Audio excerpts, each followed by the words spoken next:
Hello everyone, I'm going to discuss the first boss in Heart of Fear, which is Imperial Vizier Zor'lock. And first about this fight, it's a 1 tank fight and 2 to 3 healers, and it's got a 10-minute enrage. When we walk in, we'll see 3 platforms, and he will be in the middle and then choose 1 platform at random. And then he'll switch to another platform at every 20% until it gets to 40%, and then he'll be in the middle. I'm going to discuss the gas, which is Pheromones of Zeal. This gas is in the middle between the platforms, and it silences and does 20k damage per second, so we don't want to be in it long. When he does switch platform, we want to be using all our movement speed abilities, priest bubbles, heroic leaps, monks rolling, everything else to get to him ASAP. One reason, of course, because of the damage and the silence, and 2, because he'll do Song of the Empress, and we want to interrupt that by hitting him. Right, he has other special abilities that will go on throughout the fight. The one is Exhale. That is where he will channel a beam on a random target in the raid, and a tank will have to block that beam. You have to walk in between it, intercepting it. When he does that, the damage on the beam will be reduced, so he needs to do that ASAP.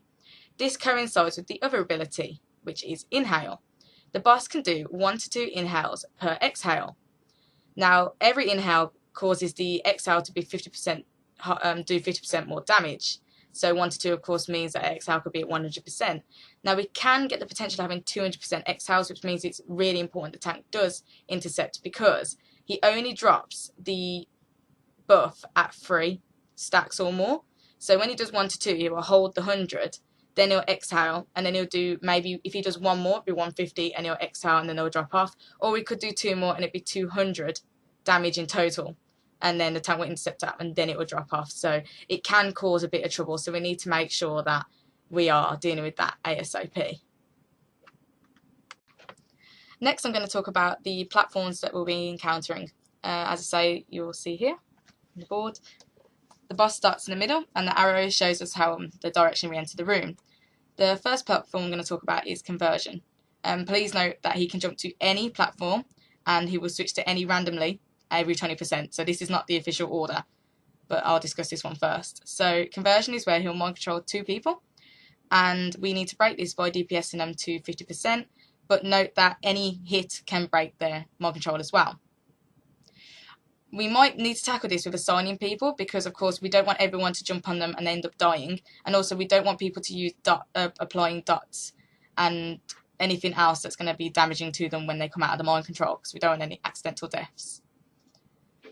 Right, then the next one I'm going to talk about is when we come into the left, which is Attenuation. His ability is Attenuation on this platform, and he casts this every 45 seconds, and it's 9 seconds channeling.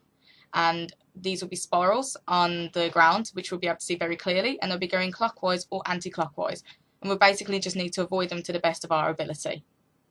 The next platform I'm going to talk about is on the right, which is Force and Verb, and this is an ability where he channels a damaging ability, and we need to get under the shields and the domes that appear. There will be 3 domes. There'll be one closer to the boss, which will be like the melee dome, the mid-range one, which is the casters and DPS one, and the healers. It can only take 4 players, that's why you're having to split the groups up, so we'll keep the melee DPS and the tanks in the first one, and then the mid-range and casters in the second one, and then the furthest away will be the healers, so we need to make sure we get in them. Note to the healers that this is only a 40% damage reduction, so there will be a lot of damage still when he casts this ability, so we do need to be prepared, and people will need to use raid cooldowns if we're in a tricky situation.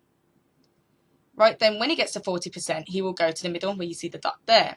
Don't rush in and follow him straight away, as he will be absorbing the gas on the floor. He will also acquire gaining a damage and haste buff, which a damage and haste buff when he's on the 40% phase. He will be able to use all the abilities that I've just mentioned, so at any time he'll be able to cast Attenuation, Force and Verb, and Conversion. Attenuation and Force and Verb are channeling abilities, so he won't be casting these too close together. But there is a risk that just before or just after he can cast Conversion.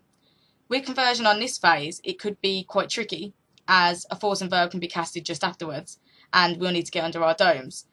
Now, we are going to need to get the people out of the mind control ASAP, but a little experiment I want to try is, if we are in a tricky situation, we might be able to CC them as they are friendly to the boss and won't take any damage, and the CC will mean they won't be damaging us at the same time. This could be with hex and traps and anything else that our raid has at the time. Not sure if it's going to definitely work, but it's something I would like to try because it would help us in tricky situations. So that's it really. The 40% we run in with we have to deal with these abilities until he's dead. So thank you anyway, guys, and hope this has been clear enough.